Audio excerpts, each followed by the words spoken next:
I think that some of the challenges that we face in post-traumatic stress disorder is that people have very different individual patterns of response to stress. Some people will have a reaction right away. Other people won't have a reaction for a long period of time.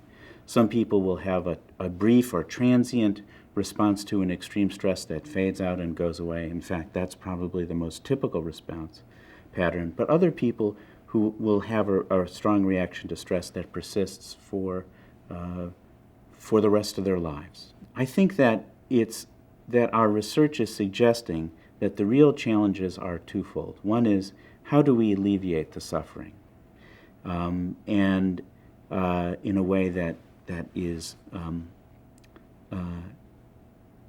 meaningful for patients. And you might say, well, that doesn't sound like such a tough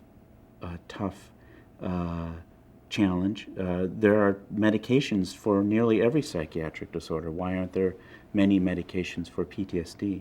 But the reality is that the research on PTSD overall is very young. There has been very little testing of new medications. We only have one type of medication approved by the US FDA for the treatment of post-traumatic stress disorder, and those are the serotonin reuptake inhibiting antidepressants. And other than that, we have no approved treatments for post-traumatic stress disorder.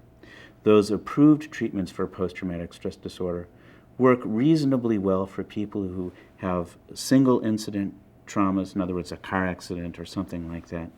But particularly for men, and particularly for chronic post-traumatic stress disorder, they don't nearly meet the needs. And so we need to have new kinds of treatment mechanisms. And that's really where this new generation of PTSD research is taking us, in some very exciting directions.